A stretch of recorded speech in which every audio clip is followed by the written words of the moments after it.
Samajwadi party के सांसद सनातन पांडे ने सपा जिलाध्यक्ष ब्रजेश कुमार गौतम सहित अन्य पार्टी नेताओं के साथ तिवारी हाता पहुंचकर सपा के राष्ट्रीय सचिव पूर्व विधायक विनय शंकर तिवारी के परिजनों से मुलाकात करने के उपरांत मीडिया के साथ वार्ता करते हुए कहा कि ईडी की कार्रवाई सभी लोग जानते हैं। जो हमारी सरकारी संस्थाएं हैं उनका उपयोग यह सरकार राजनीति विरोधियों को परेशान करने के लिए कर रही है, जबकि लोकतंत्र में इसकी मान्यता नहीं है। इस देश का लोकतंत्र खतरे में है। भाजपा को देश के नौजवानों, किसानों तथा देश के सीमाओं से कोई लेना देना नहीं है। भाजपा सरकार हिटलरशाही तरीके से सरकार चला रही है। लोकसभा चुनाव में यूपी की जनता ने सपा को 37 सीटों पर जिताकर भाजपा को बहुमत से रोक। कार्रवाई हम भी जानते हैं, आप भी जानते हैं। जो हमारी सरकारी संस्थाएं हैं उनका उपयोग ये सरकार विरोधियों को परेशान करने के लिए कर रही है, जबकि लोकतंत्र में इसकी मान्यता नहीं है। हम लोग चुनाव से भी पहले कहे थे इस देश का लोकतंत्र खतरे में। आज भी मैं इस बात को दोहराना चाहता हूँ कि भारतीय जनता पार्टी को देश के नौजवानों से, किसानों से, भारत की सीमाओं से उनको कोई लेना देना नहीं है। वो हिटलर शाही तरीके से सरकार चलाना चाहते हैं और चला रहे हैं। इस समय जो है, जो पिछला चुनाव लोकसभा का हुआ, उत्तर प्रदेश ने ही उनको पूर्ण बहुमत से रोका है। मैं धन्यवाद देना चाहता हूँ उत्तर प्रदेश के सारे साथियों को कि समाजवादी पार्टी के पक्ष में 37 सीट देकर भारतीय जनता पार्टी को पूर्ण बहुमत हासिल करने से रोका। ये लोग बौखलाए हुए हैं। अभी ये जब उनकी सरकार नहीं थी, जब कांग्रेस की हुकूमत हुआ करती थी, तो 2014 में हिंदुस्तान के लोगों के लिए एक आश्वासन दिया था कि आप हमारी सरकार को ला दो, हमारी सरकार आएगी तो किसानों की आय दुगनी हो जाएगी। हमारी सरकार आएगी 2 करोड़ लोगों को हर साल रोजगार देंगे।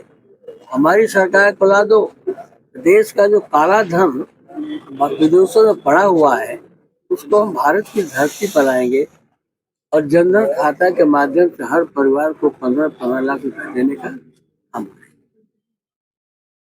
और उसके बाद जब ये 2019 में सरकार से चले गए होते, लेकिन ठीक चुनाव से पहले एक घटना होती है पुलवामा की।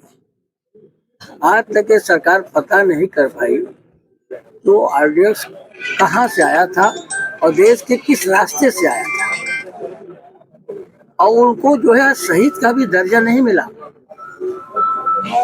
तो इस देश का नौजवान खुश है, न किसान खुश है, न व्यापारी खुश है, न हमारे पत्रकार साथी आप भी खुश नहीं हैं।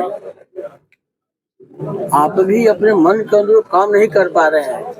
एक ही डर, ईडी का डर। बार बार जो है जिसको ये इसको नीचा दिखाना चाह रहे हैं संपूर्ण भारतवर्ष में, जो विपक्ष कर रहा है, उसके पास जो है, इनके पास एक ही हथियार है, वो ईडी वाला हथियार है। हम लोग तो बैठे हुए, आप परिवार से आप भी आए हैं।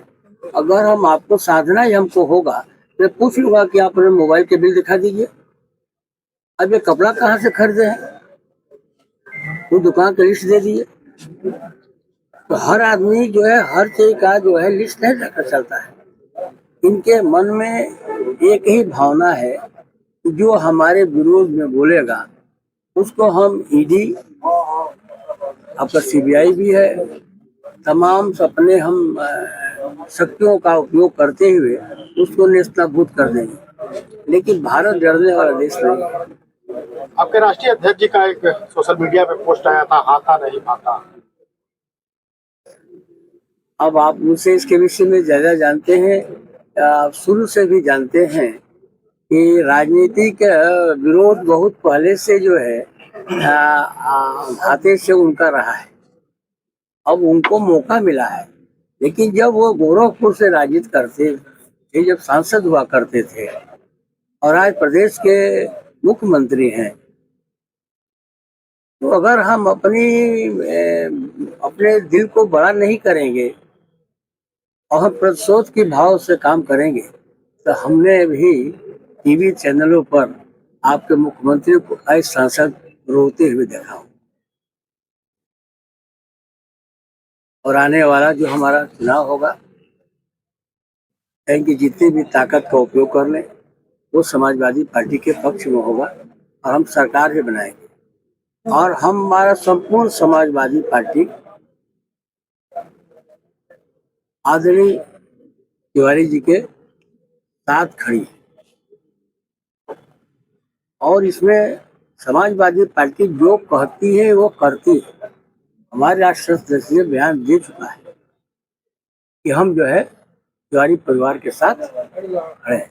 उसी संदर्भ में मैंने भी हमारे परिवार से हमारे से आपके संबंध रहे, आपके बाबा को भी संबंध रहे, आपके मैं गांव भी गया हूँ। किसी भी आदमी को इस तरह से परेशान करना हमारे समझ से विपक्ष के लिए भी, विपक्ष और सत्ता पक्ष के लिए भी कहीं से फायदे की चीज नहीं है। विपक्ष तो खड़ा हो रहा है, विपक्ष मजबूत हो रहा है।